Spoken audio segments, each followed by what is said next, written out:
9월 12일 월요일 기쁨의 언덕으로 묵상 본문은 로마서 10장 1절부터 10절까지 말씀입니다. 제가 봉독해 올려드리겠습니다. 형제들아, 내 마음에 원하는 바와 하나님께 구하는 바는 이스라엘을 위함이니 곧 그들로 구원을 받게 함이라. 내가 증언하노니 그들이 하나님께 열심히 있으나 올바른 지식을 따른 것이 아니니라. 하나님의 의를 모르고 자기 의를 세우려고 힘써 하나님의 의에 복종하지 아니하였느니라. 그리스도는 모든 믿는 자에게 의를 이루기 위하여 율법의 마침이 되시니라.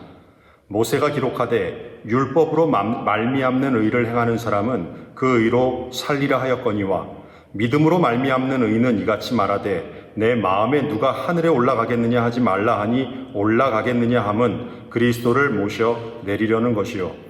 혹은 누가 무저갱에 내려가겠느냐 하지 말라 하니 내려가겠느냐 함은 그리스도를 죽은 자 가운데서 모셔 올리려는 것이라.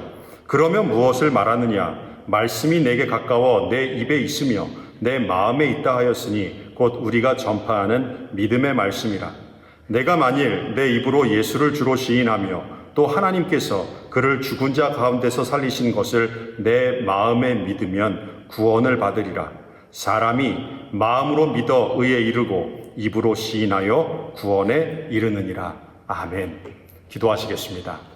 사랑과 은혜의 아버지, 오늘도 주님의 거룩한 성소로 이 귀한 시간을 또 하나님께 드리게 하여 주심 감사드립니다. 오늘 한 날도 또 이 한 주간도 주님 주시는 이 생명의 말씀을 통하여 믿음으로 의에 이르는 주의 거룩한 백성의 삶 살아낼 수 있도록 하나님 도와 주시옵소서. 예수 그리스도의 이름으로 기도 올려드립니다. 아멘. 로마서 9장부터 11장까지에서는 메시아 예수 그리스도에 대한 유대인의 불신앙의 문제를 다룹니다. 메시아 인류의 구원자 되시는 예수 그리스도께서 이 땅에 오셨지만 유대인들은 예수님을 믿지 않았습니다. 그래서 사도 바울이 특별히 로마서 9장부터 11장까지의 말씀을 통해 이 문제를 진단합니다. 바울은 자기의 동포인 이스라엘 백성들의 문제를 잘 알고 있었습니다. 왜냐하면 자신도 처음에는 그 문제 때문에 예수님을 믿지 않았기 때문입니다. 로마서 9장에서 바울은 이스라엘 백성들이 갖고 있는 믿음의 자만심에 대해서 설명합니다. 예수 그리스도를 메시아로 인정하지 않는 유대인들의 잘못된 믿음을 지적합니다. 그리고 로마서 10장을 시작하면서 유대인을 향한 사도 바울의 간절한 마음을 전합니다. 사도 바울이 로마서 10장을 쓴 이유는 바로 유대인들의 구원을 위해서였습니다. 10장 1절 말씀이죠. 형제들아, 내 마음에 원하는 바와 하나님께 구하는 바는 이스라엘을 위함이니 곧 그들로 구원을 받게 함이라. 사도 바울이 원하는 것, 그래서 하나님께 간절히 구하는 것, 그것은 바로 이스라엘을 위한 일이었습니다. 이스라엘을 위한 일, 그것은 바로 이스라엘 백성의 구원이었습니다. 로마서 10장 2절과 3절은 사도 바울 자신의 신앙 고백입니다. 바울은 예수 그리스도를 믿는 사람들을 잡아 죽이는 일이 하나님에 대한 열심이라고 믿었습니다. 정말 하늘을 우러러 그것이 옳은 일인 줄 알았습니다. 그런데 다메섹 도상에서 예수님을 만나고 난 후에 바울은 그동안 자신의 열심이 잘못된 지식에서 온 것이라는 사실을 깨달았습니다. 자신이 열심히 행하는 일들이 하나님의 의라고 생각했는데, 자기의 열심이 하나님의 의라고 생각했는데, 사실 그것은 하나님의 의를 세우는 일이 아니라 자기의 의를 세우는 일이었습니다. 바울이 예수님을 만난 이후에 지난날의 자신의 잘못된 그 신앙의 모습을 깨달았습니다. 그래서 정말 우리 모두는 예수님을 만나야 합니다. 예수님을 만나면 예수님께서 우리의 잘못된 행실을 깨닫게 하십니다. 내가 열심히 하고 있는 일들이 하나님의 영광이 아니라 나의 의를 세우기 위한 일이라는 사실도 깨닫게 해주십니다. 이스라엘 백성들의 잘못은 자기들의 의를 세우려고 했다는 데에 있습니다. 하나님의 의를 세운다고 했지만 사실은 자기 만족을 채우기 위해서 열심을 다했습니다. 사도 바울이 누구보다 그 사실을 잘 알고 있었습니다. 자신이 경험자였기 때문입니다. 사도 바울은 이스라엘 백성들의 잘못된 모습을 보면서 그들이 하나님의 의에 복종하지 않았다고 말합니다. 그렇다면 이스라엘 백성들이 따라야 했던 올바른 지식은 무엇이었을까요? 4절의 말씀입니다. 그리스도는 모든 믿는 자에게 의를 이루기 위하여 율법의 마침이 되시니라. 이스라엘 백성이 따르고 지켜야 했던 올바른 지식은 바로 그리스도 예수님에 대한 지식이었습니다. 그러나 유대인들은 예수님을 따르지 않았습니다. 유대인들이 지식으로 알고 따랐던 것이 바로 하나님께서 이스라엘 백성들에게 주신 율법입니다. 그 율법을 완성시키기 위해 오신 분이 예수님입니다. 그리고 실제로 예수님께서 그 율법을 완성하셨습니다. 율법의 마침이 되시니라. 예수님이 이 땅에 오시기 전에 이스라엘 백성에게는 하나님께서 은혜의 선물로 주신 율법이 있었습니다. 그래서 모세도 율법으로 말미암아 의를 행하는 사람은 그 의로 살리라 하였거니와 5절 말씀이죠. 이런 말씀을 하셨습니다. 그런데 이 5절의 이 말씀을 반대로 생각해 보면 이렇게 써볼 수 있습니다. 율법을 제대로 지키지도 않으면서 의를 행하지 않는 사람은 그러한 잘못된 행동으로 죽으리라. 다시 말하면 하나님의 의를 쫓아서 살지 않는 사람이 있다는 말입니다. 하나님께서는 이스라엘 백성들을 의롭게 살게 하기 위해서 율법을 선물로 주셨습니다. 이스라엘 백성들은 율법을 철저하게 지켜야 할 의무와 책임이 있었습니다. 그런데 율법을 지키기 위해서는 율법을 철저하게 먼저 공부해야 합니다. 잘 알지 못하면 지킬 수 없는 것이 율법입니다. 그 율법을 공부해야 합니다. 사실 법이라는 것이 그렇죠. 우리가 법을 제대로 알지 못하면 큰 낭패를 당할 수 있습니다. 교통법규를 어기면 벌금을 내야 합니다. 그래서 기본적인 법에 대해서는 우리가 알고 있어야 합니다. 법 공부도 해야 되죠. 하나님의 법도 마찬가지입니다. 우리가 하나님의 법도 공부해야 합니다. 지난 8월에 기쁨의 언덕으로 성경 본문이 민수기였습니다. 출애굽기, 레위기, 민수기 모두 이스라엘 백성들이 지켜야 하는 율법에 대한 말씀입니다. 하나님께서 왜 우리에게 율법을 주셨는지 율법에 흐르는 정신과 함께 율법의 내용을 철저하게 공부해야 합니다. 그런데 율법을 제대로 알지도 못하고 내 마음대로 율법을 행하려고 할 때 심각한 문제가 발생합니다. 이스라엘 백성들 가운데서도 하나님의 의를 모르고 자기 의를 세우려고 힘써 하나님의 의에 복종하지 아니한 사람들이 있었습니다. 하나님의 의를 쫓는 열심이 아니라 자기 의를 내세우는 열심으로 살았던 것이죠. 그런 사람들이 이렇게 말합니다. 하나님의 율법 지키고 따르는 그 삶 정말 힘들다. 율법대로 사는 것 너무 어렵다. 그런데 사실 모세가 신명기에서 이렇게 말하죠. 로마서 10장 6절과 7절은 신명기 30장 11절부터 14절까지의 말씀을 보시면 쉽게 이해할 수 있는 말씀입니다. 신명기 30장 11절부터 14절까지의 말씀입니다. 내가 오늘 내게 명령한 이 명령은 내게 어려운 것도 아니요 먼 것도 아니라 하늘에 있는 것이 아니니 내가 이르기를 누가 우리를 위하여 하늘에 올라가 그의 명령을 우리에게로 가지고 와서 우리에게 들려 행하게 하랴 할 것이 아니요 이것이 바다 밖에 있는 것이 아니니 내가 이르기를 누가 우리를 위하여 바다를 건너가서 그의 명령을 우리에게로 가지고 와서 우리에게 들려 행하게 하랴 할 것도 아니라 오직 그 말씀이 내게 매우 가까워서 내 입에 있으며 내 마음에 있은즉 내가 이를 행할 수 있느니라. 하나님의 명령은, 하나님의 율법은 지키기 어려운 것도 아니고 아주 멀리 있는 것도 아닙니다. 하늘에 있는 것도 아니고 바다 깊은 곳에 있는 것도 아닙니다. 어디 있다고 나와요? 우리 곁에 있습니다. 우리 입에 있고 우리 마음에 있습니다. 그래서 우리가 반드시 행할 수 있는 것, 그것이 하나님의 명령이고 하나님의 율법입니다. 하나님의 의를 아는 사람들은 하나님의 율법을 기쁨으로 지켜 행할 수 있습니다.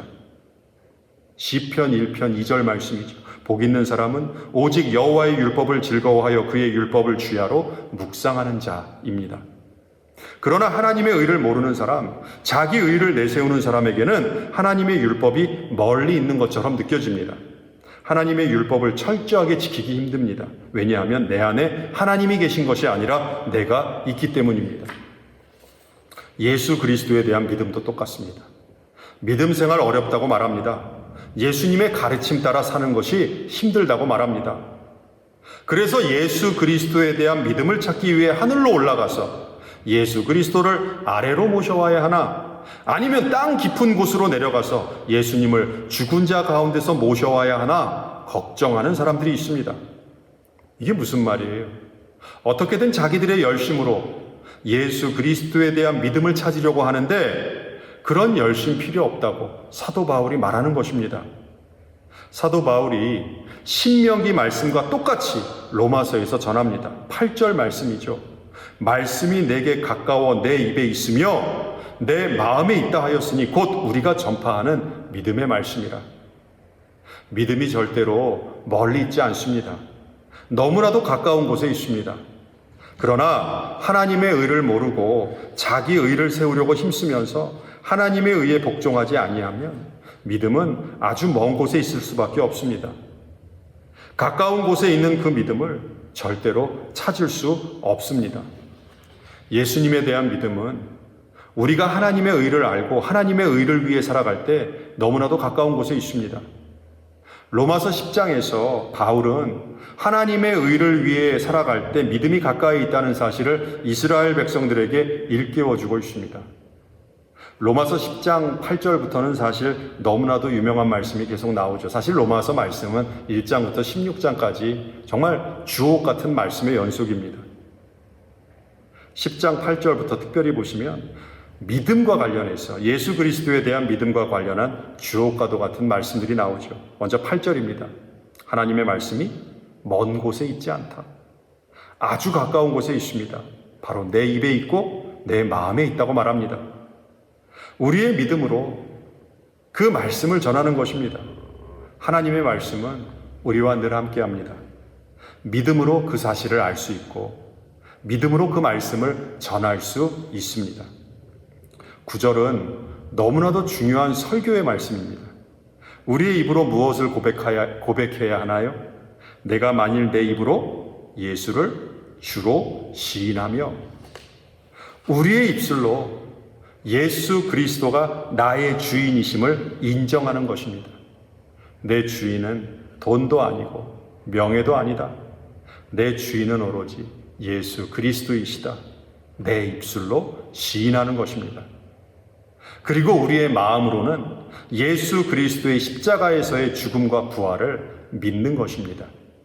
또 하나님께서 그를 죽은 자 가운데서 살리신 것을 내 마음에 믿으면 구원을 받으리라. 바로 이것이 우리 믿음의 기준이 되어야 합니다. 하나님께서 예수 그리스도를 죽은 자 가운데서 다시 살리셨다는 바로 그 사실, 그것을 믿는 것입니다. 그래야 구원에 이를 수 있습니다. 10절에서 다시 한번 강조합니다. 사람이 마음으로 믿어 의에 이르고 그 입으로 시인하여 구원에 이르느니라. 사랑한다고 말로만 하면 뭐라고 대답하나요? 그 말 속에 진실은 없습니다. 진실은 없어요. 그런데 사랑해, 말로만 사랑한다고 말하죠. 사랑해, 말로만 말합니다. 그럼 뭐라고 대답해요? 정말? 이게 무슨 말이에요? 믿고 싶지 않다는 말이죠. 네가 사랑해 하는 그 말 믿고 싶지 않다는 말입니다. 마음 깊은 곳에서부터 사랑의 감정이 자연스럽게 올라오는 것이죠. 그럴 때 상대방이 사랑하는 사람의 그 진심을 알 수 있다는 겁니다. 믿음도 반드시 마음에서 우러나오는 그런 믿음이 되어야 합니다. 겉으로만 사람이 듣기에 좋게 하려고 그러는 것이 아니라, 믿습니까? 아멘. 우리 많이 그러잖아요. 그런데 겉으로만 사람이 듣기에 좋게 하려고 그러는 것이 아니라, 남에게 보이기 위해서 그러는 것이 아니라 진정 마음에 뿌리를 두고 진실하게 고백하는 믿음이 되어야 합니다. 고옥하는 목사님 설교에서 이 말씀을 인용했어요. 진정 우리가 마음에 뿌리를 두고 진실하게 고백하는 그런 믿음이 되어야 한다. 그리고 오늘 로마서 말씀처럼 그 믿음을 반드시 내 입으로 시인해야 합니다. 이 믿음이 우리를 부끄럽지 않게 만듭니다. 예수님이 우리를 당당하게 만들어 주십니다. 세상 모든 것으로부터 당당할 수 있는 비결, 바로 예수 그리스도에 대한 믿음에 있습니다. 우리 믿음의 기준이 되시는 분, 바로 예수 그리스도이십니다. 그분 예수 그리스도의 이름을 부르는 자는 구원을 받으리라고 사도 바울이 고백합니다. 믿음은 절대로 멀리 있지 않습니다. 저 멀리 높은 산, 기도원에 올라가서 믿음을 찾는 것 아닙니다. 저 깊은 바닷속에서 믿음을 찾는 것 아닙니다. 믿음은 여러분의 마음을 통해 역사합니다. 이 믿음이 진정으로 역사할 수 있도록 입술로 고백하시기 바랍니다. 그리고 사도 바울의 그 심정을 이해하셔서 사랑하는 형제 자매들에게 올바른 믿음을 전해주시기 바랍니다. 그래야 우리 인생 가운데 소망이 있습니다. 저 죽어가는 불쌍한 심령들을 위해 믿음의 본이 되는 저와 여러분들 되시기를 우리 주님의 이름으로 간절히 축원합니다. 기도하시겠습니다. 사랑의 하나님, 우리에게 독생자 예수 그리스도를 보내주셔서 감사드립니다. 우리 인생의 구원자이신 예수 그리스도를 마음으로 믿어 의에 이르고 입으로 그분이 나의 주님이심을 시인하여 구원에 이르는 복된 주의 자녀 되게 하여 주시옵소서. 믿음으로 말미암아 구원에 이르게 하여 주신 하나님의 크신 사랑과 은혜에 감사와 영광 올려드리며 우리를 구원하신 십자가의 예수 그리스도 이름으로 기도드립니다. 아멘.